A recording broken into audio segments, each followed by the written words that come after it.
Good morning. Let's sing a morning song together, shall we? Bright Morning Stars is what we're going to sing. The lyrics will be projected on the screen. If you're joining us online, the lyrics will be projected in the chat. I invite you to rise in body and spirit, and let's sing together, Bright Morning Stars.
Good morning. Good morning. Welcome to the Olympia UU congregation. Our community envisions an interconnected world that is loving, just, and healthy. We commit to live out our mission to welcome and wonder, embrace and empower, bridge and become. Thank you for joining us today. You are welcome here just as you are. Whatever beliefs and values sustain you, whomever you love, however you understand and express your identity, and in all the ways you are still becoming. My name is Emmy Allen, and I use they, them pronouns. I am a member of the worship arts team. Here's a few things you should know about our service today. Over here, we have fluffy chairs and activities for your hands so everyone can be comfortable. We are a multi-generational community and we value our young ones. Kids, babies, and teens are welcome in the sanctuary. There is also a nursery with care and a story time program for children in the classroom wing. And just to add, very wonderful carers there for whom we are very thankful. We are grateful for the many hands that helped make worship happen this morning. Thank you to all who contribute in so many ways. After the service, everyone will have the chance to discuss reflection questions, offering by Reverend Mary. For those online, hello. For those online, we invite you to go into a breakout room for a virtual coffee chat. For those in person, please feel free to stay for coffee and fellowship in the Commons. At 11:30, after the coffee chat, please return to the main room or sanctuary for after church with Melanie Ransom. This is Melanie's last talk show.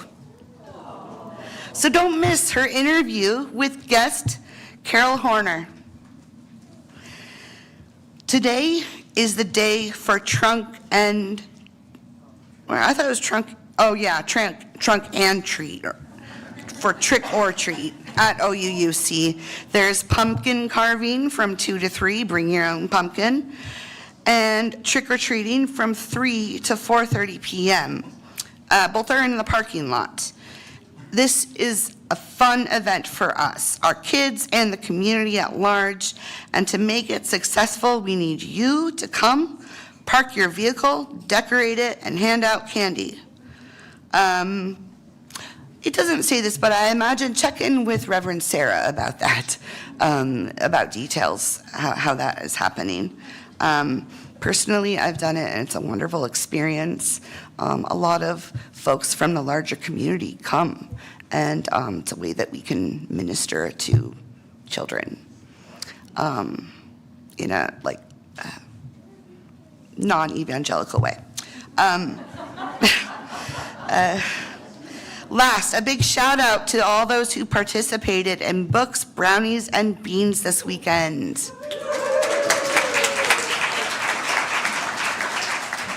Preliminary results are that the book sale raised $14,000 to support 3 organizations in the local community: ASHHO, Cultural Community Center, Interfaith Works, and OUUC Ecosystems. It takes many hands to make something like BB&B successful, so thank you to co-chairs Chris Park and Sally Alhadef for their leadership.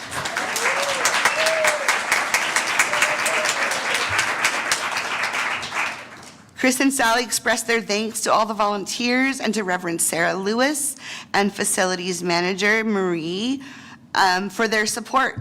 If you were a volunteer for BB&B, would you please stand or raise your hand if you are online, if you're comfortable, so that we can honor you and thank you.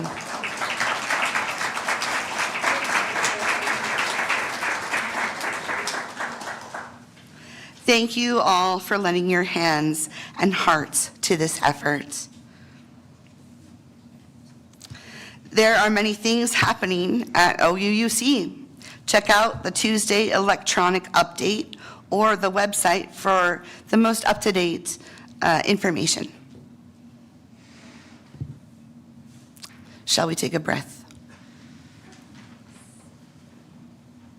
Let us open our hearts and minds as we prepare for worship. It is good to be together. I'd like to offer a land acknowledgement, and we will also do a chalice lighting.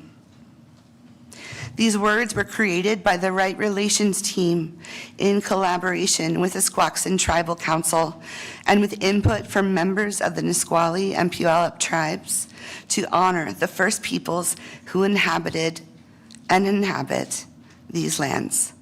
We, with deep humility and gratitude. We acknowledge that this land and water is the traditional territory of the Sichas people. The Sichas people are of the Squaxin Island tribe. The surrounding mountains, valleys, shorelines, and waterways are imbued with their presence. We seek to nurture our relationship with our Coast Salish neighbors and our shared responsibilities to this space, their homelands, where we mutually abide. This morning, we joined Unitarian Universalist congregations around the world in lighting a chalice, the symbol of our faith tradition. If you are online and have a chalice or a candle, please Please join me as we light our chalices together with words from Mary Eades.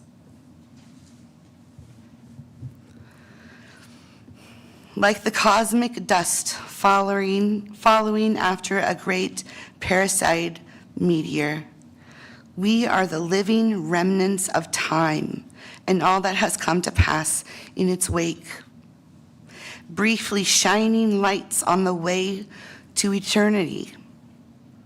We are only visible to the naked eye for an instant.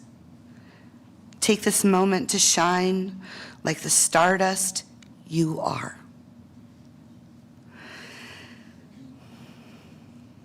May the light of our time on earth shine to bless the world and each other. Shine, shine, shine.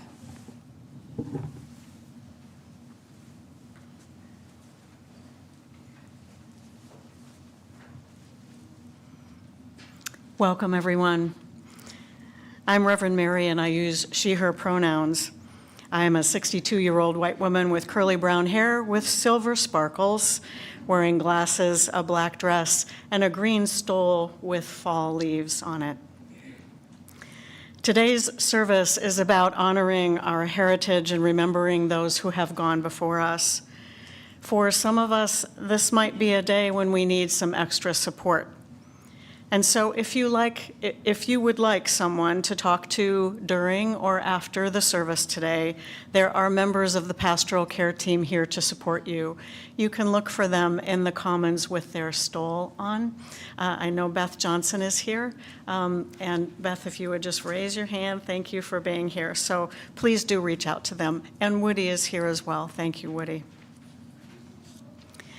Our opening words are titled Invoking the Past, Present, and Future by the Reverend Katie Romano Griffin. Come, let us enter into this space of hope and community. Come, let us enter into this space with our sorrows, our joys, our passion, and compassion. Come, let us enter into this space with the stories of our ancestors, for their strength and wisdom beats in our hearts. Come into this space present to the beloved companions who moved beside us. Come into this space mindful that together we are building a future for other generations. Come into this space and worship together. And let's sing together again. Out of the Till Hymn book, hymn number 1051, We Are. And I invite you to rise in body and or spirit, and let's sing together. If you're joining us online, the lyrics will be posted in the chat.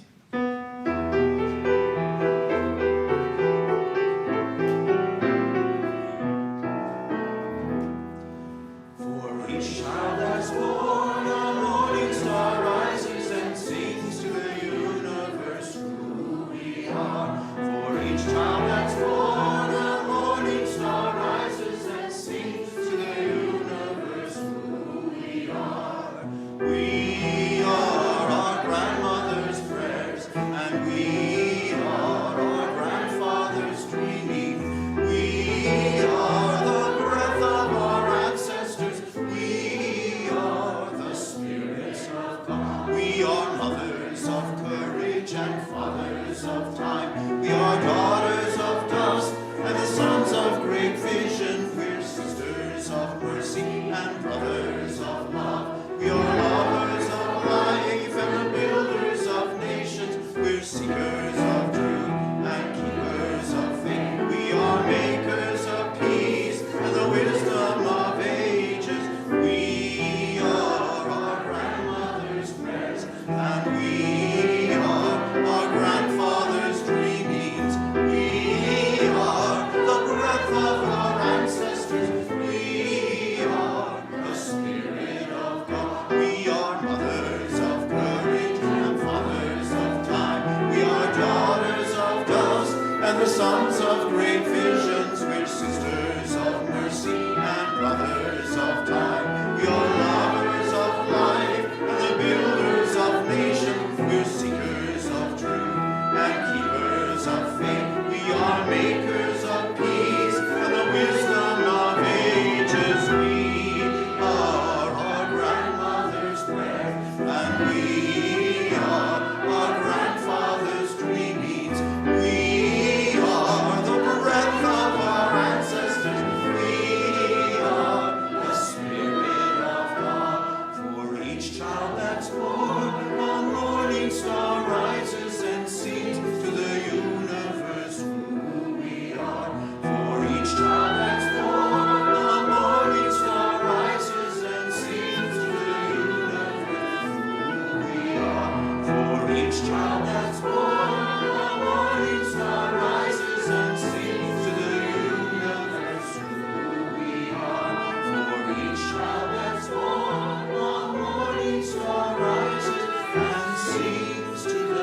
This is a story about my grandma, her grandmother, me, and the quilt that ties us all together.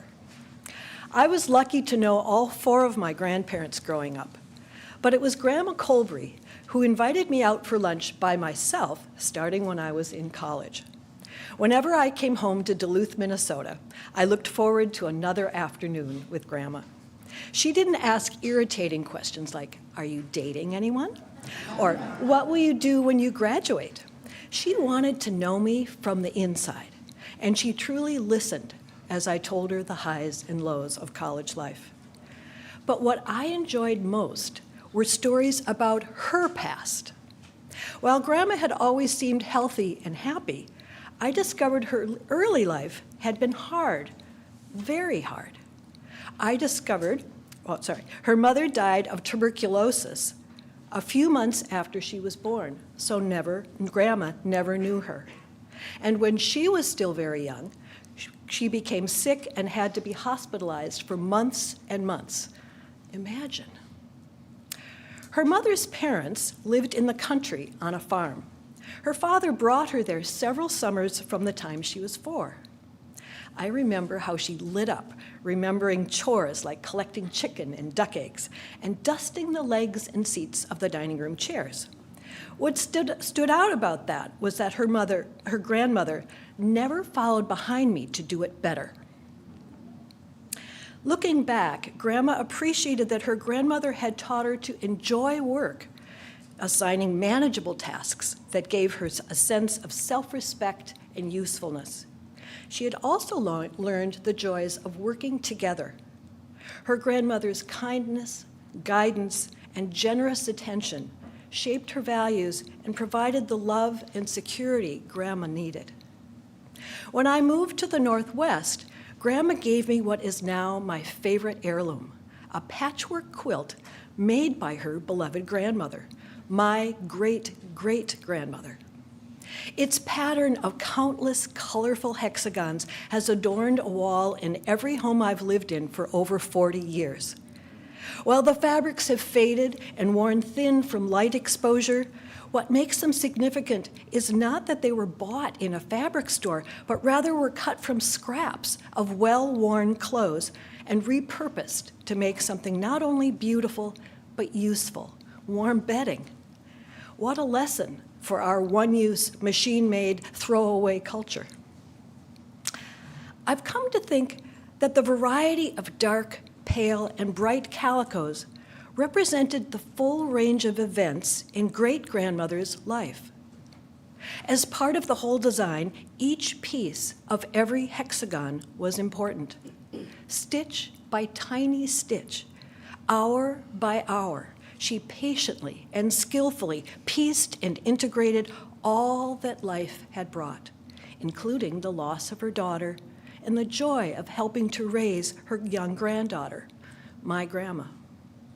Perhaps that is what Grandma wanted me to learn: patience, effort, acceptance, and perseverance.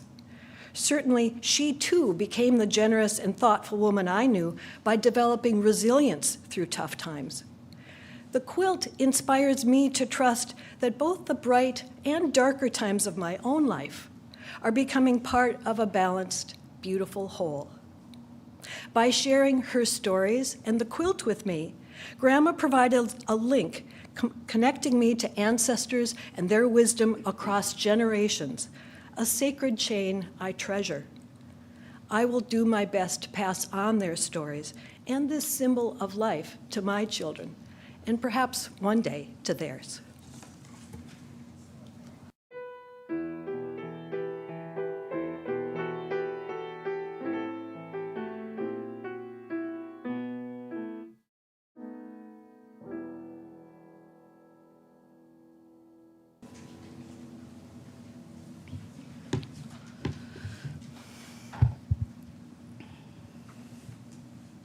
Each Sunday, we engage in the spiritual practices of generosity and gratitude by joining together in service to our community and to something greater than ourselves. We each have the power to share, and when we combine our gifts to create an offering, together we are able to do more than any of us can do alone. We also express our gratitude for the gifts that life has given us, for the network of relationships in which we live, and for the presence of this community. If you are new or visiting, you are our guest, and we do not expect you to contribute. However, if you are moved to be a part of our offering, what you share will be most gratefully received.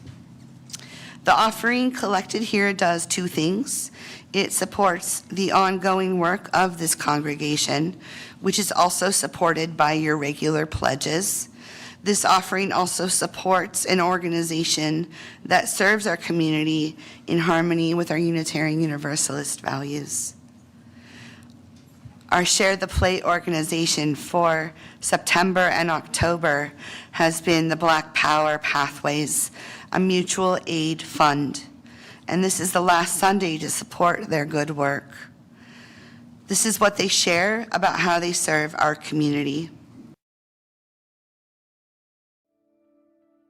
Hello, my name is Shayna and I use they, them pronouns, and I am the secretary for Black Power Initiative.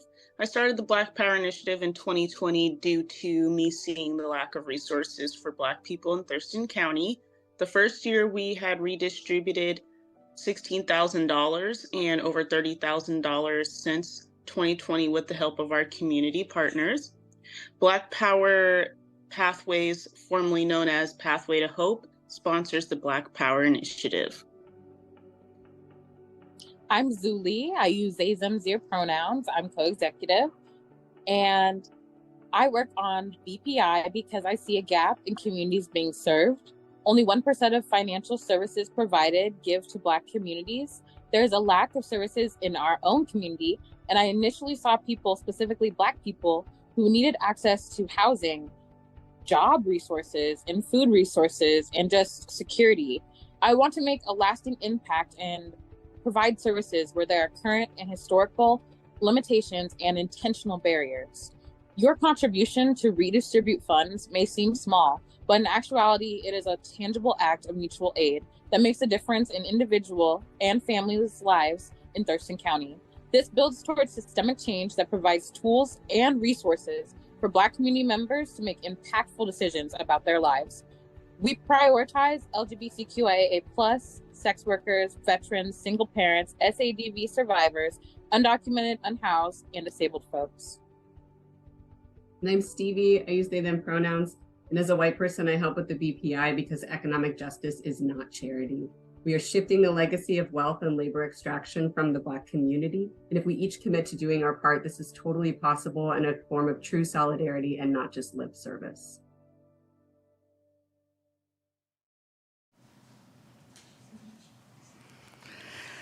We are fortunate to have a representative from the Black Power Initiative with us today. They will be in the Commons after the service, so please stop by their table. Thank them for being here and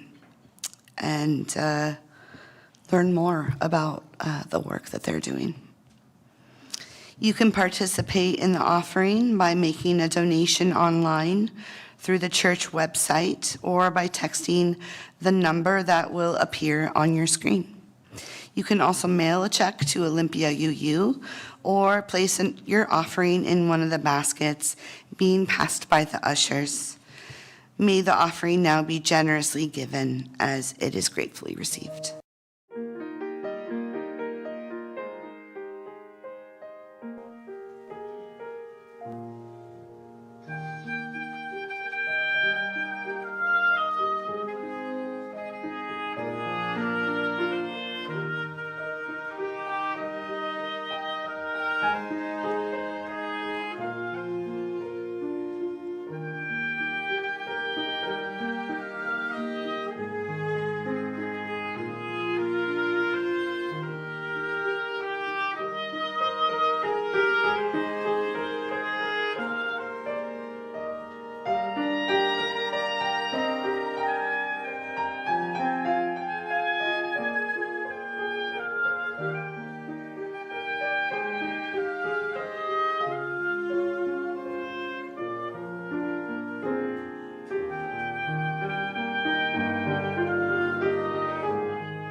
Thank you for your generous gifts in all the ways that you share them.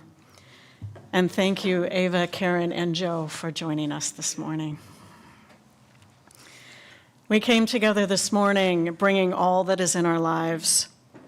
Let's open our hearts to the complexity of life as we place stones in the water of our community. You will hear a drumbeat as we share today. It brings into our awareness that our individual hearts beat, and together we create the heartbeat of our community. So right now, let's just all take a deep breath together, in and out, as we open our hearts to receive the complexity of all that is in our lives and our community and our world today.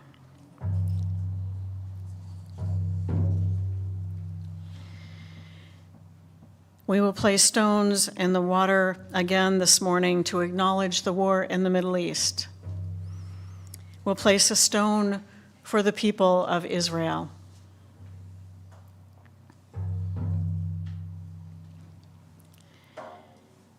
We place a stone for the Palestinian people.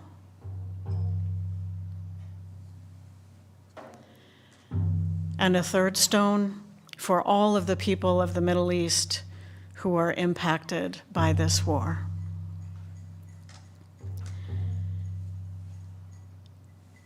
Once more, we raise our voices in prayer for peace.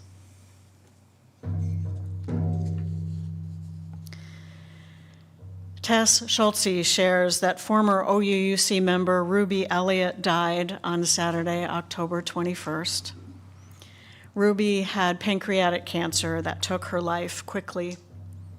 She was in Portland, where she could be cared for by her family. Ruby's memorial service will be in Centralia on November 18th. You can contact Tess or the OUUC office for more information. Tess, we share your grief and send our love and care to you and Ruby's family. May Ruby's spirit be at peace.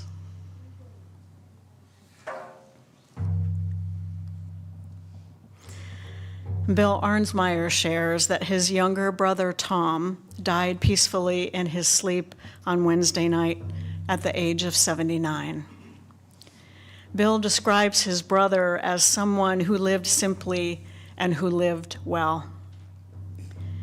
Tom's passing was expected, and Bill and his wife Cheryl attended a living memorial for Tom in Montana just a few weeks ago.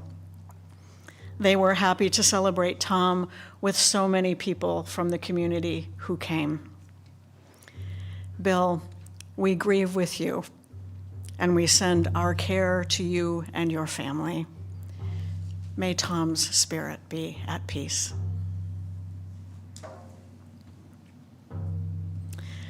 And last, a deep bow of gratitude for everyone who participated in Brownies, Books, and Beans this weekend. Just look at what we can do together.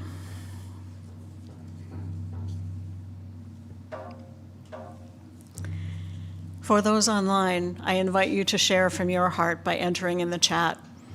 Those of us in the sanctuary will be able to see your sharing on the screen. And for those on site today, I invite you to come forward if there's something you would like to bring into the community. You may place a stone in the water as you hold your sharing in your heart. It works best to come up by the side aisle and return by the center aisle. Let's hear the heartbeat of our community as we reach out our hearts in love and care to all those who share today.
We'll place a stone in the water for all that has been shared online, shared from the heart. And we'll place one more stone in the water for all that we hold in our hearts and that remains unspoken.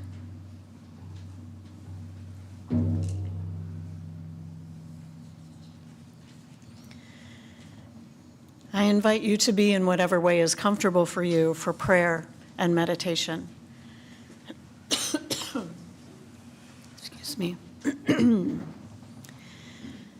If you are willing and able, place your hand on your heart or somewhere where you can feel your heartbeat. And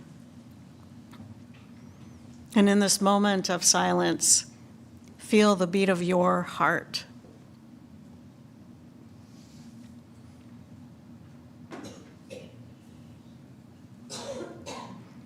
Feel the drumbeat of your life as your heart beats, keeping you alive in this moment.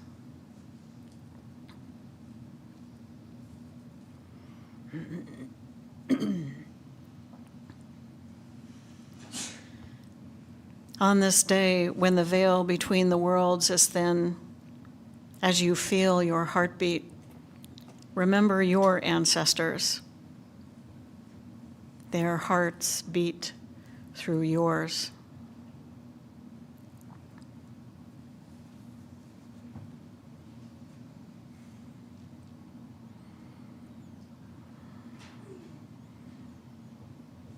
Imagine the heartbeat of the person next to you or next door to you.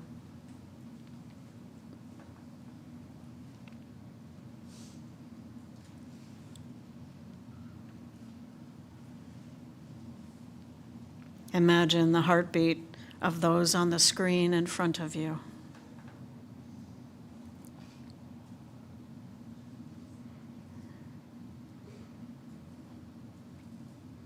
And as you imagine, feel the heartbeat of this community. As our hearts beat steady and strong, so does the heartbeat of this community.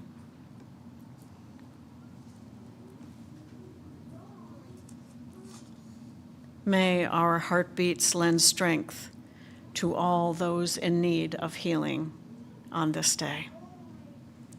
Blessed be, and amen. Let's hold a moment of silence together.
Our reading today is an excerpt from a book by Susan Beaumont titled, How to Lead When You Don't Know Where You Are Going, Leading in a Liminal Season.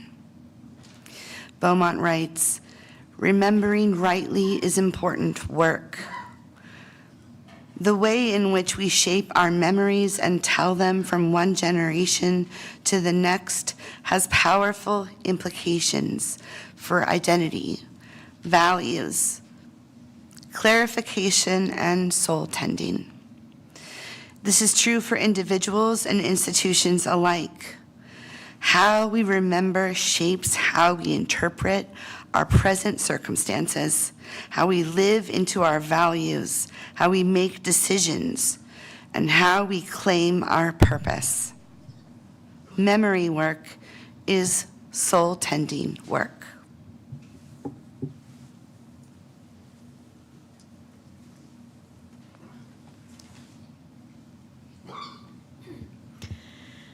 The long, warm days of summer seem distant now during these last days of October. It feels like the coming of winter. Did you see the fog this morning? The days are cooler, the nights are cold, and the evenings are suddenly dark. The frost has taken our tender plants. Gardens are put to bed. Leaves are falling from the trees, and the geese fly overhead on their way south. Once upon a time, most of us would have been attentive to this turning of the seasons because our lives depended on it. We would have brought in the harvest, knowing that its bounty would feed us for the winter, and that its lack would cause hardship, hunger, and even starvation. We would have tended to the animals who shared our lives, culling the herd to a number that we could feed for the winter, and preparing the bodies of those whose lives we'd taken to be food for the long winter. We would have been attuned to the cycles of nature, the cycles of life and death, and some live this way now. This time of year, our ancestors were most aware of the cycle of life and death. And so we have rituals that remind us of this awareness, that the veil between the worlds is thin right now. Pagans, those whose spirituality is earth-centered, celebrate Samhain, the beginning of a new year, and the winter half of the year. This is the time of the crone, of maiden, mother, and crone, celebrating the coming of darkness.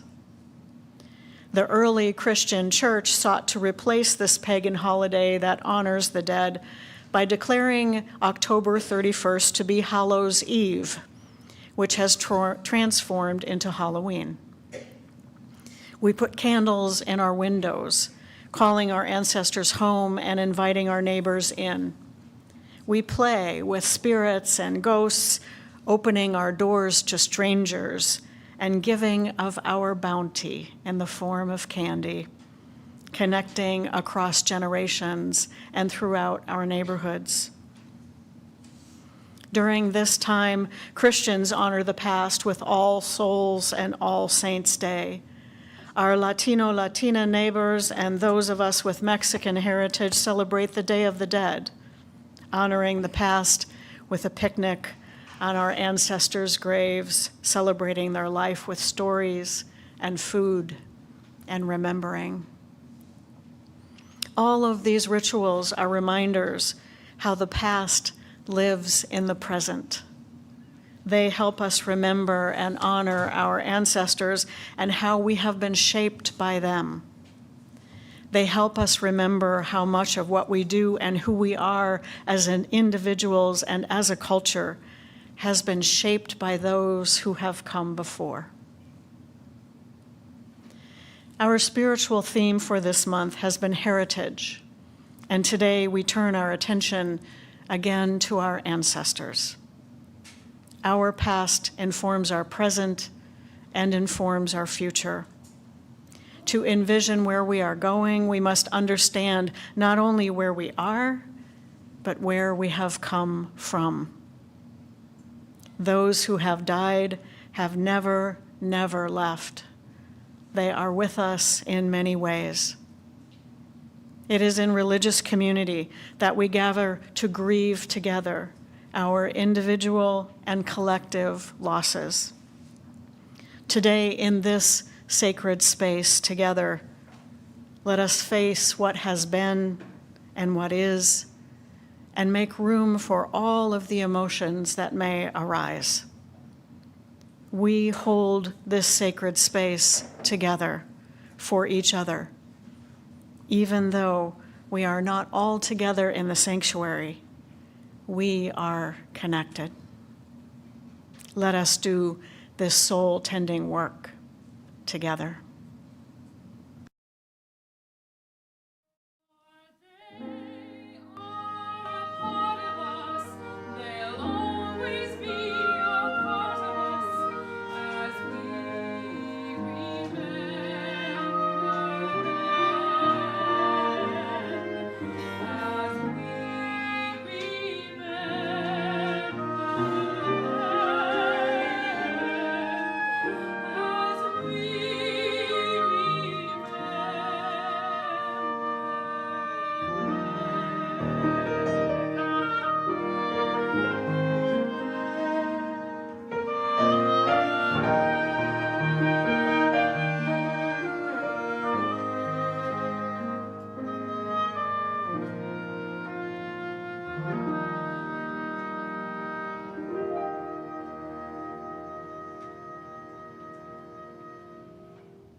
Today we take time to tend to our souls and remember those who have gone before us, those who shared their stories with us and so are part of our story.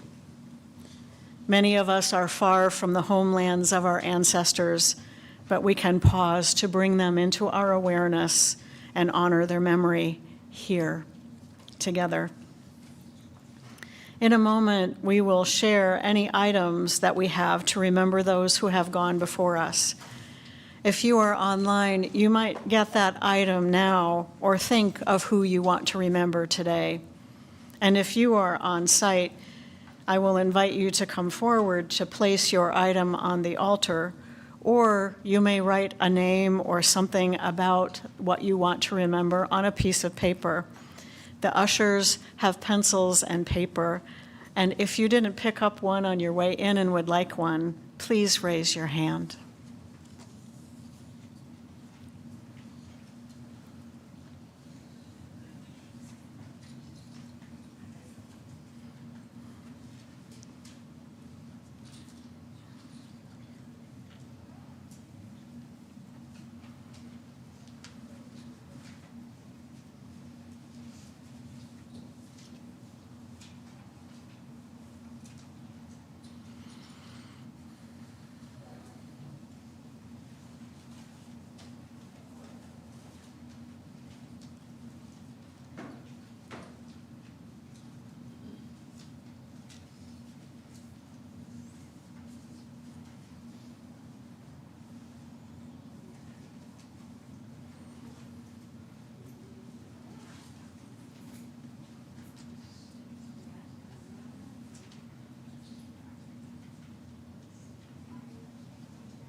And as the paper and pencil is passed, I just invite you to turn inward and think about your ancestors. Who are you remembering today? It may be a person, it may be a place, it may be an animal, maybe a building.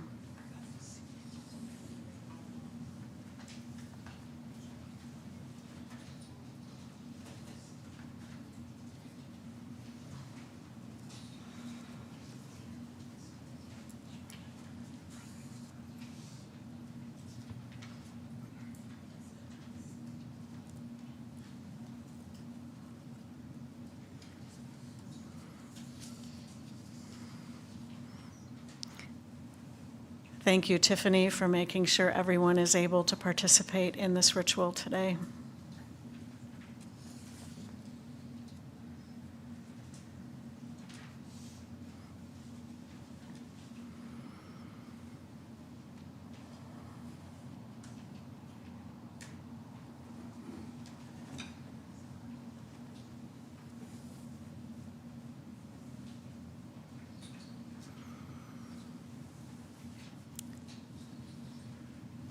Let's just take a moment now to center ourselves and prepare for this sacred time of remembering with this reading from the Reverend Andrea Hawkins Camper.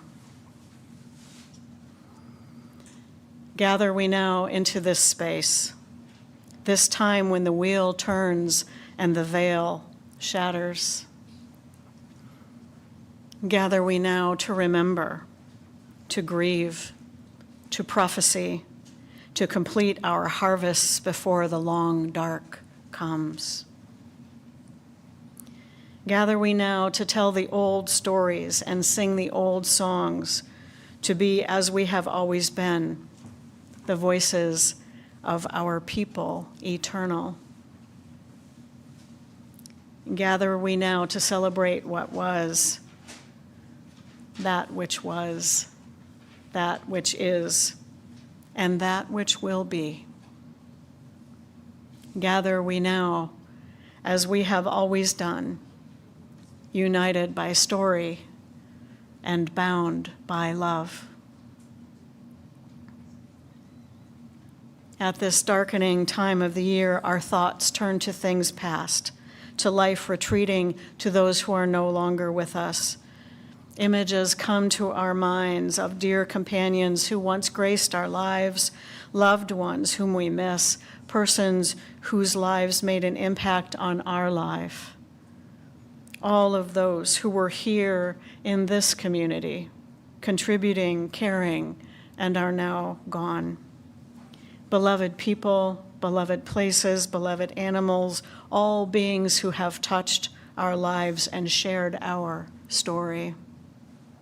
And for some of us, remembering can be hard, the impact on our lives challenging. May we know that love surrounds us, especially when grief is complicated. Our memories bring both joy and sadness. Let us not push these feelings away, for our recollections attest to the enduring importance of these stories and these memories. So now we will recall those members of this community who have died within the past year. We will light a candle in memory of their light that shone bright here as we honor these 10 ancestors. Carolyn Keck, Karen Kruger, Janet Swanson, Jim Knutson, Mary Jem Emdy, Kelly Thompson, Janet Dawes, Nancy May, Chuck Ricketts, Ruby Elliott,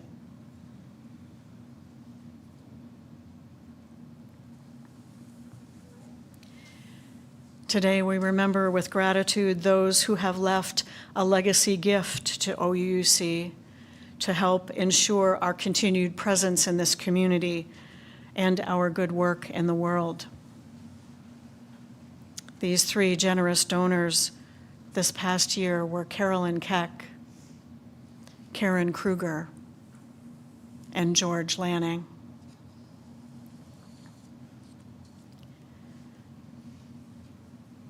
And now is the time to share what you would like to remember, who you would like to remember today. For those online, I invite you to share a name or remembrance in the chat. We can see your sharing on the screen in the sanctuary. And if you have an item to share, you can hold it up to your camera, and we'll do the gallery view here in the sanctuary so we can see it. And tech team, I realize you can't do the chat and the gallery at the same time, so you'll handle it beautifully. You'll handle it beautifully like you always do. And for those on site, I invite you to come forward to place on the altar an item that you brought or your piece of paper with your memories. It will work best if we come forward through the center aisle and return by the side aisles.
I invite you to just take a minute to take in this beautiful remembering, the soul-tending work that we have done together today.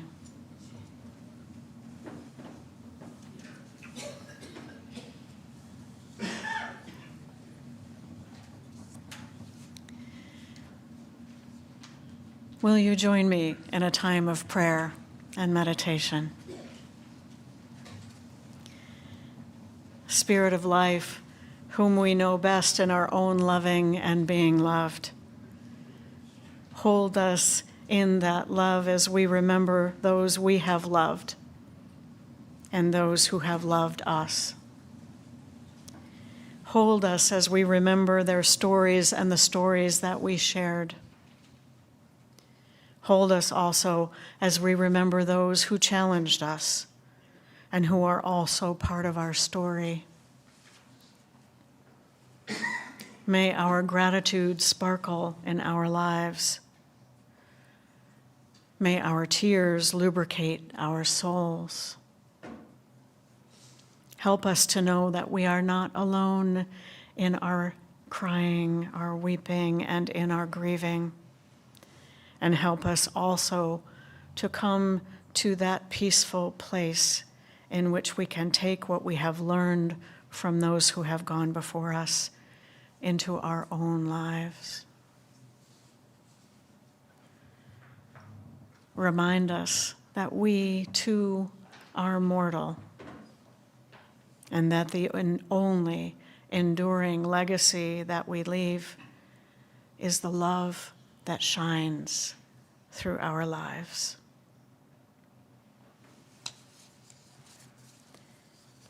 In gratitude for these lives, and for our lives and for our shared stories, let us be in silence together.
Let's make music together one more time, shall we?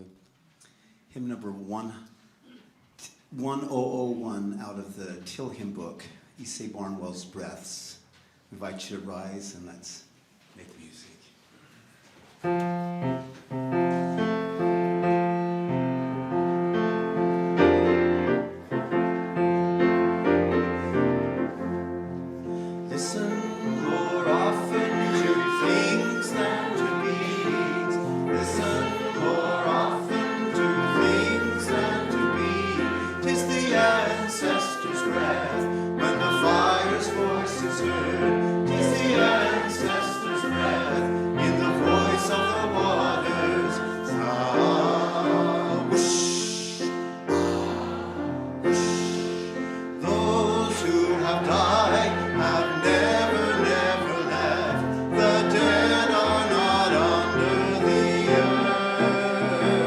They are in the rustling trees, they are in the groaning wood.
If you are online and have a chalice or candle, please join me as we extinguish our chalice with these words adapted from Thomas Rhodes.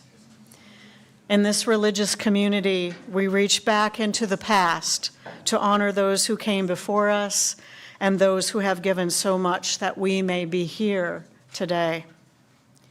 And we reach forward with the hands of welcome to embrace those who have newly joined our congregation and those who are yet to come. Wherever our paths may take us, may we carry in our hearts the love we have felt here today, and may we be a blessing to everyone we meet. Go in peace, go in joy, go in love.